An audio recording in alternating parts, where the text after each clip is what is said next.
এই ছোট্ট একটা বাংলাদেশে এত জনগোষ্ঠী, আলহামদুলিল্লাহ, এটা সম্পদ।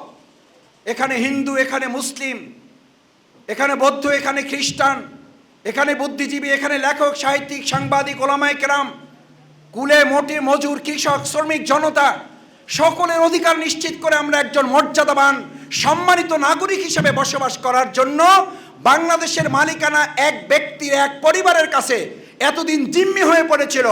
আজ বাংলাদেশ জামাত ইসলামী কথা দায়িত্বহীন কণ্ঠে বলতে চায়, 18 কোটি মানুষের কাছে এই বাংলাদেশের মালিকানা আমরা হস্তান্তর করতে চাই।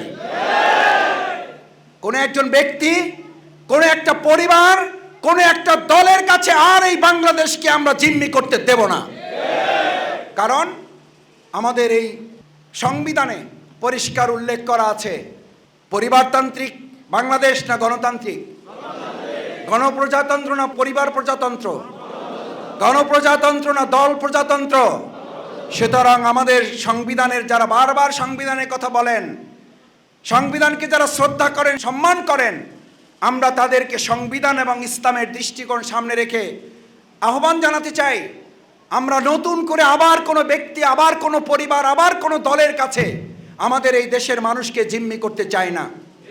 কারণ মানুষ এই জিম্মি দশা থেকে মুক্তির জন্যই, ওই বৈষম্য থেকে বেরিয়ে এসে প্রত্যেকের অধিকার নিশ্চিত করার জন্যই আমাদের ছাত্র জনতা জীবন বাজি রেখে এই ভূমিকা পালন করেছে।